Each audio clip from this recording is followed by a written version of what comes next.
I remember the moment the sky cracked open. Not metaphorically, literally.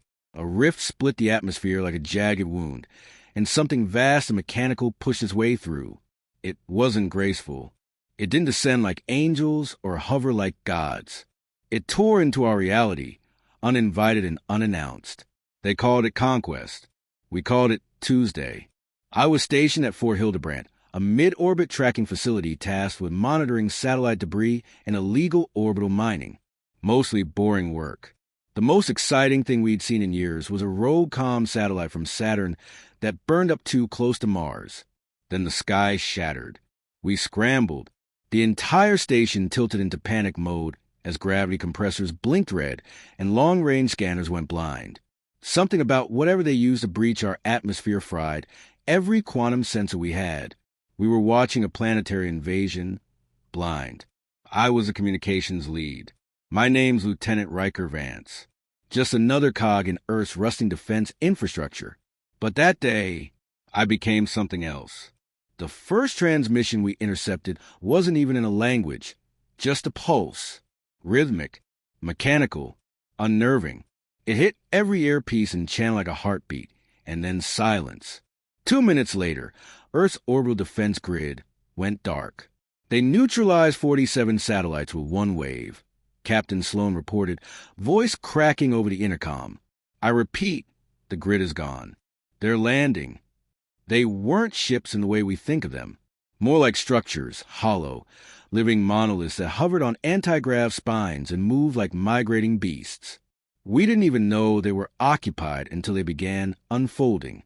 Outpoured forms, tall, insectoid things with bodies like armored stone and voices like metal dragged across metal. We fired first.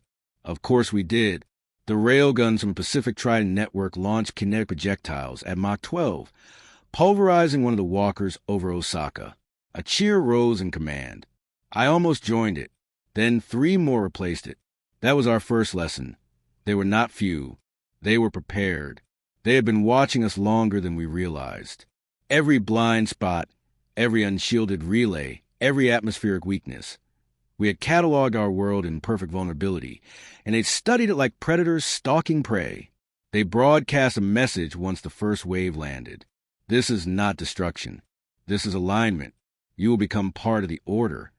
We didn't know what the order was. Still don't, not really. But humans don't bend easily. Not when the boots on our necks are alien. I was reassigned. Half my team died when the monolith over Jakarta destabilized orbit. I was redeployed to Earth's Surface Recovery Unit, based in what remained of Vancouver. By then, the skies were patrolled. Orbital retreat was suicide. We were stuck on our own rock, with enemy gods walking on it. And yet, that's when we began to fight back properly. Underground cities activated. Hidden vaults, military, scientific, and civic, rose like reborn giants. The kinds of things conspiracy theorists always screamed about. Only now they were our last chance. I remember walking into Vault 7. You could smell the ozone, feel the hum of weapons powered by physics we barely understood. We had reverse-engineered our own alien crashes over the years. Quietly, slowly, secretly. We never talked about it in public. But the Order's arrival wasn't the end. It was the excuse we needed. For years, we had prepared in whispers, because we feared how humanity might misuse what we learned. Now, we had no choice but to unleash everything. I was handed a neural interface, something our best minds had only barely stabilized. It would sync with soldiers' brain, allowing direct control over mech rigs the size of skyscrapers. Side effects included memory loss, hallucinations, and emotional bleed-through. Only 1 in 10 people survived the sync long-term. I didn't hesitate. They called it Conquest. My commander told me, strapping the interface to my skull. But for us, this is humanity's beginning. We were never going to evolve in peace. And with that, I became something between man and machine. A weapon with memories. A soldier with too much to lose. I looked up through the burn-scarred sky, at the titanic shapes moving across the heavens, and I whispered, "You should have left us alone." I never expected to live through the first engagement, let alone the second. The neural sync wasn't like plugging into a machine. It was more like opening a door that shouldn't exist. One moment, I was Riker Vance, Lieutenant, comm specialist, occasional smartass.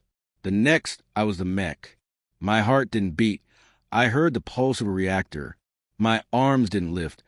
I felt servo muscle fiber flexing through steel and composite.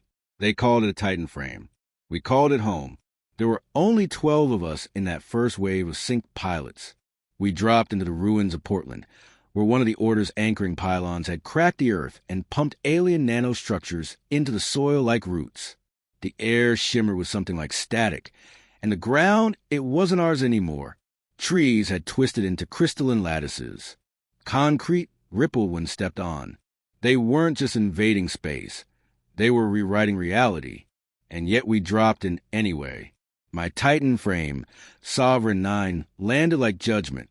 Every footstep shattered what used to be a street. Buildings that stood for decades collapsed from the kinetic shockwave. I didn't mourn them. I was here to take them back. We advanced as a unit, 12 frames in a line. Every pilot sinks silent, one thought between us all. No more running. That's when we saw it. The Order's construct in Portland wasn't just a comms node or a power relay. It was growing. A tower, at least half-kilometer high, pulsing with blue veins of energy. Creatures emerged from it not in ones or twos, but in waves. Crawlers, drones, aerial slicers that moved like birds made of razors. And at the center, one of their command forms, what we'd come to call a prime. It was easily 3 times the size of a Titan frame. Bipedal, crowned with a jagged fan of metal spines. Its chest glowed with a kind of energy signature that usually meant evacuate the continent. I didn't flinch. None of US did. Engage! Came the voice of Commander Rain over the neural channel. Her mind linked to ours like a heartbeat. Take back the Earth. It wasn't a battle. It was a storm. I hurled Sovereign's plasma land straight into a crawler nest, igniting the ground in a wash of ultraviolet fire. Noxon in frame. 3 launch grav mines, folding entire streets into themselves. Sarah in frame. 5 performed an orbital blink. Experimental tech that risked vaporizing her atoms, but she reappeared inside the Prime's shoulder and tore her way out like a living blade. Still, it wasn't enough. The Order didn't retreat. They adapted. Every drone we crushed, they replaced with something smarter, faster. They weren't machines. They were evolving systems. By the time we disabled the tower's base node, half of our squad was down. I was bleeding into my sync port, nerves frayed like copper wire, vision flickering with frame diagnostics and fading memories. I could barely remember my own name. But then, it happened. Beneath the shattered tower, deep in the earth, we found something not of theirs, but of ours. A chamber. Stone, but humming with energy. Ancient. Human. No one could explain it. The Order hadn't built it, and they weren't trying to destroy it. They were trying to activate it, siphon it, feed off it. Symbols were carved into the walls, circular, repeating, intricate. Old Earth languages wrapped around a glowing pillar light that pulsed with rhythm I'd felt once before. The alien signal we received on day 1. Only this time, it responded to me. When I touched the pillar, Sovereign, 9 shut down completely, and something inside me woke up. I saw visions, not hallucinations. Memories. A city on fire, but not on Earth. A machine made of starlight crumbling into the void. And a voice, human, whispering. They came before. We turned them back. You are not the first. My neural link reactivated. But my HUD had changed. New systems online. Languages I didn't understand appearing, as if I'd known them all my life. Sovereign wasn't just a weapon anymore. It was a key. I climbed out of that pit changed. Not just physically, spiritually. I knew, deeply, that Earth wasn't just some rock the Order wanted to reshape. It was a battleground, and we weren't the first offenders. They called it Conquest, but this was our inheritance. We detonated the tower from beneath, used the chamber's energy to send a planet-wide pulse that burned out every Order unit within 500 kilometers. For the first time since their arrival, Earth was quiet. Back at base, Command didn't believe me about the chamber. But they saw the data Sovereign recorded. They saw the signal. And they knew in that moment that the war had just changed. We weren't just surviving. We were awakening. I didn't sleep after the Portland mission. Not because of the pain. Though the neural scars from syncing with Sovereign, 9 still made my skull feel like it was filled with broken glass. Not because of the deaths. Though I saw Sarah's frame. 5 goes silent, her sync trace flickering out like a candle. I didn't sleep because Earth was talking back. Every time I closed my eyes, I saw the chamber again. The same symbols. The same human voice speaking from beyond time. We turned them back. You're not the first. Command didn't like what I brought back. They wanted a weapon, a strategic advantage. But what I gave them was something far more dangerous. Hope born of mystery. That makes bureaucrats sweat. A week after the Portland victory, global seismic data began lighting up like a planetary EKG. Similar underground signatures to the one we found were now activating in dozens of locations, deep beneath places no one had touched in millennia. The Andes, the Congolese Rift, beneath Antarctica's oldest ice shelf. It wasn't coincidence. It was a sequence, a timed awakening. Something we, humans, had buried long before memory, waiting for the day when we'd need them again. We thought we were Earth's dominant species. Turns out, we were just the latest caretakers. I was flown to one of these awakening sites, buried beneath the ruins of Delhi. The Order had scorched the surface and constructed a nest city above it, a hive of spires, drones, and terraforming engines pumping out atmosphere we couldn't breathe. We didn't go in loud this time. We went in stealth. Something we hadn't done since the first week of the war. My team, a 6-person strike unit, was chosen not for firepower, but synchronization potential. People who could interface with ancient systems, navigate their cognitive traps, survive the bleed-through. We dropped under the city through drainage tunnels once built for a civilization that never imagined alien occupation. The heat from the Order's constructs melted concrete into rivers of glass. We crept between patrols, saw creatures that didn't exist in any war book. Chimeric forms, reshaped humans used as test beds for hybridization. They weren't just terraforming the world. They were trying to merge with it. When we reached the chamber beneath Delhi, it was already active. Stone open like petals revealing another core, much like Portland. But this one was deeper, older, not just a power source, but a message bank. Thousands of pulses, locked in recursive memory coils. I touched it and I heard them. Voices. Millions. Some were human. Others weren't. But they all spoke one name again and again. The Hollow Womb. That's what the Order was after. Not resources. Not conquest. They believed Earth was a hollow womb, a myth from their culture about worlds seeded with ancient power, capable of birthing extinction-level defense systems, living, sentient armories. They weren't here to conquer us. They were here to prevent us from awakening. And they were too late, because with every chamber we activated, Earth changed. Weather patterns began shifting. Magnetic fields grew erratic, but in deliberate patterns. Cities began registering subsonic harmonics in stone, glass, even in DNA itself. It was like the planet was tuning itself, calling something home. And humans? We started to change, too. I'm not talking about mutations or evolution. I'm talking about memory. People who had never stepped into a sync rig were dreaming in languages not spoken for 100,000 years. Children could draw the chamber symbols perfectly.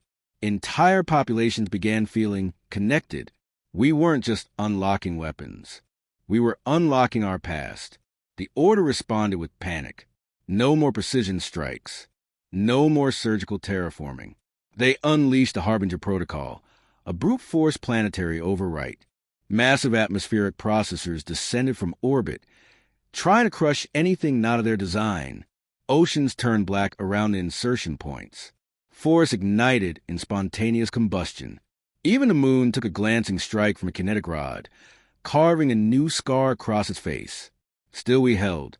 In some places we pushed back, because by now the other awakening sites were bearing fruit, not just chambers. Cities, buried arcologies of impossible technology, humming to life. Vaults that predated human civilization, protected by machines that greeted us as descendants, not intruders. AI that recognized our blood, our thoughts, our pain. We learned we were not the first to rise, but we might be the first to finish what began. I stood inside the heart's pyre of one such city in Siberia. Snow howled outside, but inside, the air was still and warm. A human-shaped construct made of light and metal walked toward me and spoke in a voice that echoed in my bones. You carry the spark. Your kind always did. This world remembers. It chose you. For what? I asked. The construct smiled, if a machine could smile. To become what even the stars fear. That night, we linked 10 of the chambers in a resonance chain.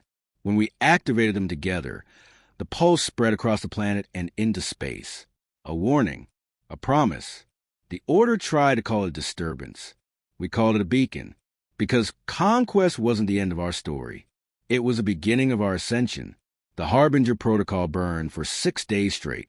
They brought down atmospheric processors that turned entire regions into scorched voids, each one the size of a city, drilling into the bedrock to inject their rewritten physics.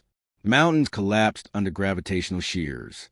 Seas were flash frozen or boiled into steam. The sky turned the color of rust, and the stars vanished behind their planetary grid. They wanted silence, stillness, a world without resistance. What they got was awakening.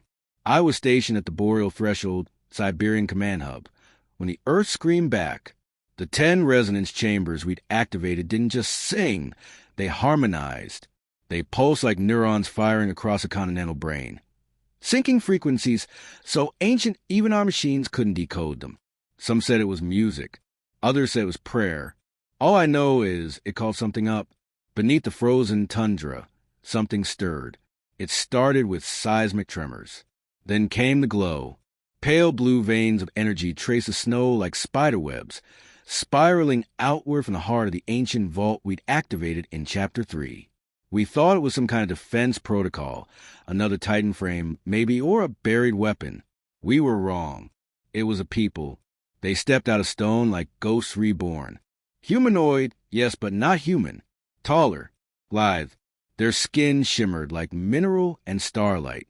Their eyes were black, pupilless voids that reflected your face, and somehow your thoughts. The air bent around them with each movement, as if gravity had grown respectful. They were the Forerunners. The name didn't come from them. We gave it to them, after hearing the first one speak in a language older than fire. We were here before you, but this world chose you. So now we stand with you. They bowed to us, not as servants, as guardians returning to duty. They had been in stasis for hundreds of thousands of years, encoded into planetary crust, and sealed within Earth's geological rhythms.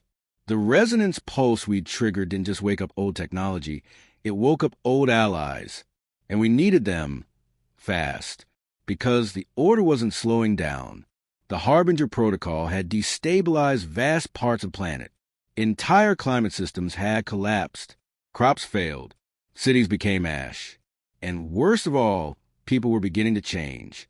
It started in the resonance zones. Children born within range of active chambers came out different, not deformed, advanced. They communicated before they spoke, understood machines they'd never touched. Some of them, God help me, could interface with Titan frames without a neural link. We called them Echoborn. The Order called them Threat Level Omega, so they began targeting them. That's when the Forerunners stopped watching. They joined the war. They moved like fluid armor, wielding weaponry that didn't fire so much as a race. Soundless arcs of crystal energy that tore through Order constructs like paper. And they coordinated with our Titan frames like they'd trained alongside us for decades. We were never alone. We were just waiting for the right moment to become what we were meant to be. I fought alongside one during the Battle of Ararat.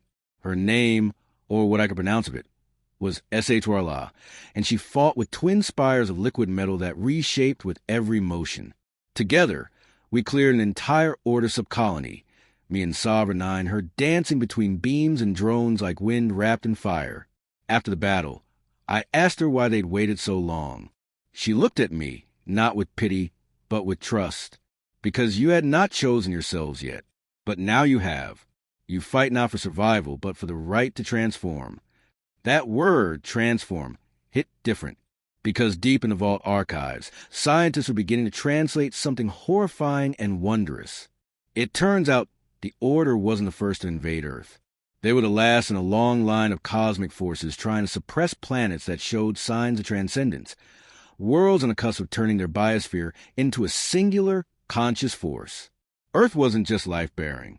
It was self-aware. And the Order feared that, because the last time Earth reached toward that state, it collapsed an entire alien civilization into stardust with thought. We were close to triggering that level of unity again. The Forerunners were here to guide us. The Echo-born were the next step in our evolution. And Titan frames weren't just weapons anymore. They were interfaces. Earth was inviting us to merge, to ascend. We held a summit at the ruins of Machu Picchu, now a resonant site glowing with planetary energy. The surviving leaders of Earth's scattered nations met with Forerunner speakers. No politics, no ego, just one question. Do we let the planet complete its awakening, or do we hold back and stay human? My vote? I said what I believed. They called it Conquest. I call this the genesis of what comes next. We were never meant to just survive. We were meant to become. And the Earth listened. The next resonance pulse echoed across the galaxy. And this time, someone else heard it. We thought the Order was the end game, that once we pushed them back, once Earth's ancient power began to rise, the tide had finally turned in our favor. We were wrong, because when we sent that resonance pulse, a beacon of awakening, of defiance, it didn't just echo through our world. It called others. 3 days after the Machu Picchu summit, every deep space sensor we had left, governmental, independent, even Forerunner arrays, lit up with the same reading. Something was coming, not through the void, not via conventional drives or gravity folds. This thing folded reality around itself. It didn't descend. It didn't break orbit. It materialized half in, half out of what we understood as space. A black structure, monolithic, featureless, no engines, no markings, no windows. It hovered in the upper stratosphere, directly above the Pacific, a place untouched by any Order installations. The moment it arrived, the Forerunners froze. I was in the Siberian vault, interfacing with Sovereign 9 when the alarm hit. Not a threat signal, not a warning. Just one word, stamped across the entire Forerunner network. Archivist. Eshwarla, my Forerunner ally, collapsed to her knees, not in pain, in reverence, or maybe fear.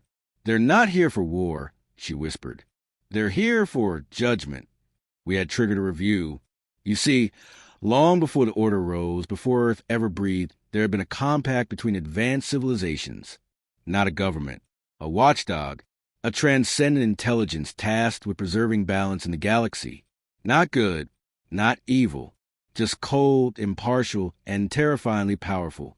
They called themselves the Archivists. Their purpose?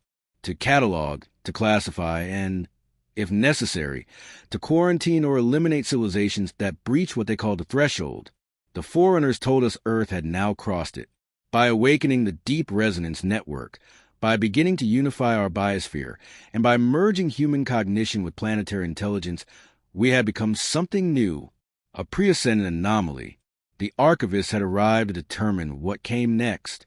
They didn't speak through voices or broadcasts. They imposed knowledge. Everyone, every human synced to a frame, every Forerunner, every Echo-born, suddenly knew why they were here. And then they tested us. It started subtly. Systems failed. Titan frames went offline for hours. Communications between resonance sites scrambled, rerouted, inverted. Not destructively, just examined, dismantled, and reassembled like toys under a microscope. And then came the replicas, artificial versions of our mechs, our Forerunner allies, even our own faces, perfect copies, built from light and energy, deployed to confront us in key locations. No emotion, no words, just combat, brutal and relentless, as if they were asking, do you understand the power you wield? Are you ready to evolve? Or are you just dangerous children with matches? We fought back, of course, but something felt off. Every blow we landed, every shot we fired, it didn't feel like victory. It felt like an interview, a moral exam written in blood, and we weren't all passing, because Earth had begun to divide, not politically, philosophically. Some humans, especially those born before the war, wanted to stop the awakening. They saw the Echo-born and the Forerunners not as allies, but as threats to human identity, to sovereignty, to control. They called themselves the Preservers. And they weren't just protesters. They were organized, armed, and desperate. They sabotaged a vault in Johannesburg, causing a resonance implosion that killed 12,000 and nearly tore open the Earth's crust. Their message was clear. We didn't survive Conquest just to become something other. I understood them. Hell, a year ago, I might have agreed with them, but I'd seen too much now. I'd heard the Earth think. I'd stood beside beings who remembered the stars being born. I couldn't turn away. The conflict reached its peak during the stand at Alethea Ridge, where Preserver Line militia attempted to shut down a newly awakened Titan frame nexus. The Order, weakened but not destroyed, sensed a fracture and sent in a strike force. And so, on that ridge, humans fought humans, Forerunners battled drones, and above it all, the Archivist Black Monolith watched in silence. I led the final charge. Sovereign, 9 was barely holding together. My neural sync was at 89% degradation, but I pushed anyway. Not because I believed we'd win, but because the Earth had chosen us. And if we didn't stand for that choice, we didn't deserve it. When we retook the ridge, I looked up at the sky, bleeding light from the clash of orbital weapons and resonance beams, and I spoke to the monolith like it could hear me. We're not perfect, we're not even stable, but we're willing to become something better. Is that enough for you? For a long moment, nothing. Then the monolith vanished. Just gone. No sound. No pulse. Not even a ripple. The next morning, every vault around the world unlocked new layers of data. Blueprints, maps, guidance. Not from Earth. From the archivists. Their answer wasn't a yes. It was a maybe. They weren't going to stop us. Not yet. But they made it clear the next step was ours. Alone, we thought we had time. The archivists had left us. No judgment, no destruction. Just a signal of conditional permission. Humanity stood on the brink of becoming something new. And for a few precious days, there was peace. But peace was never going to last. Not when the Order had one last weapon buried in their doctrine. They called it the reversion code. It wasn't a bomb or a machine or even a virus in the traditional sense. It was a concept, a mimetic override, an algorithm designed to be carried in thought, in language, in belief. And once seeded into the collective consciousness, it would undo everything the resonance had accomplished, not by brute force, but by turning humanity against itself. We didn't see it coming. The first case hit in Melbourne. A Nexus technician, someone fully synced with minor vault interface, suddenly collapsed, screaming about echoes too loud to contain. Within hours, his team was infected. They stopped accessing the systems, refused to touch the neural links, claimed the chambers were lying. 2 days later, in Kenya, a Forerunner speaker turned against its assigned squad, not violently, but by persuasion. It began preaching entropy. The cycle must repeat, it said, as it always has. We ran diagnostics. The minds of the infected weren't damaged. They were reprogrammed. Certain patterns, certain frequencies in the resonance itself had become tainted, contaminated, not from the vaults, from the Order's last act of sabotage. They had encoded a philosophical virus, embedded in their final transmissions, disguised as surrender. The moment we began studying their collapses, their logic matrices, we invited the reversion in, and it was spreading faster than any plague we'd ever seen. People lost faith. Scientists burned decades of research. Resonance sites began going quiet, not by attack, but by abandonment. Pilots refused to sync with their Titan frames. The Preservers saw this as vindication and gained momentum. The worst came when Vault 16, Antarctica, sealed itself. No damage. No assault. The vault's AI simply declared, unfit for ascension, reverting initiative. I was in orbit when we got the signal, floating above the Earth, strapped into Sovereign Nine's cradle for deep recalibration.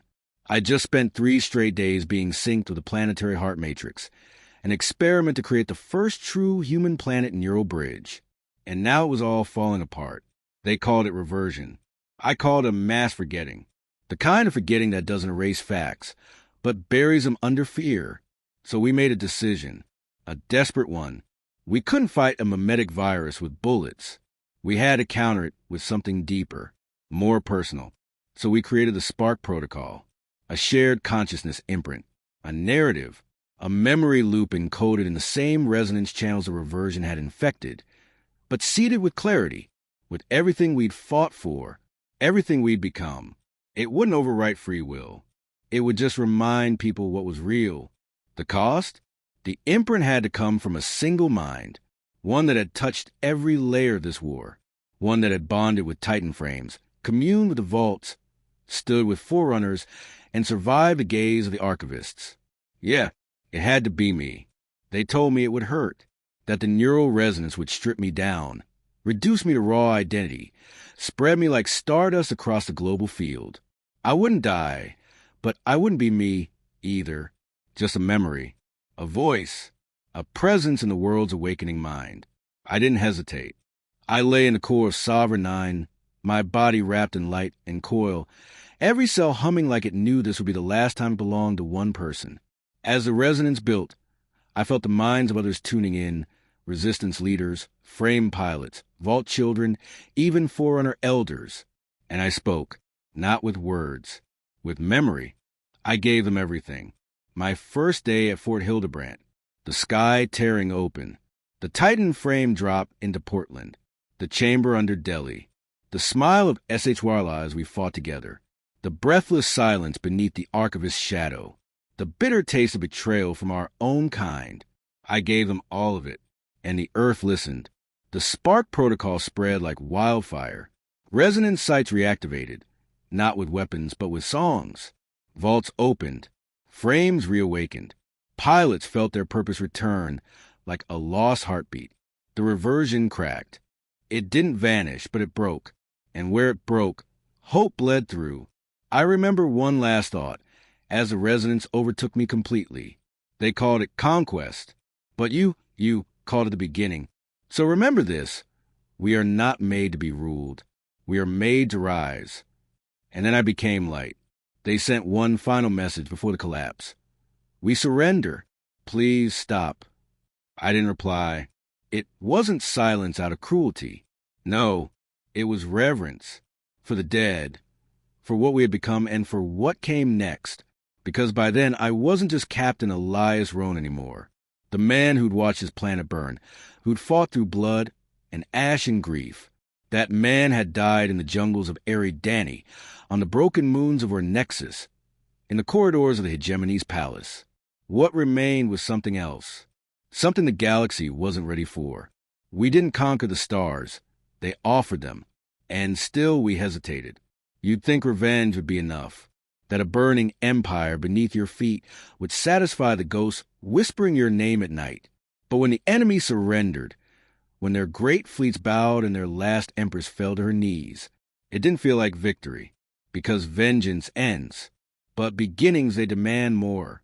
So when the UN Strategic Council asked me what we should do next, I didn't hesitate. I looked across the silent war room, every general and politician waiting for bloodlust or diplomacy. I gave them neither. I gave them the truth.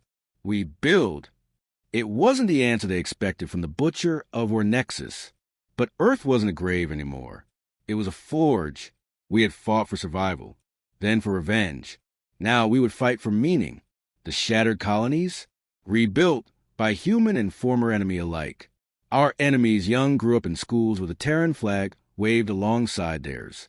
Their history books told of the war, but also of the choice we made afterward. Not to rule, but to rise.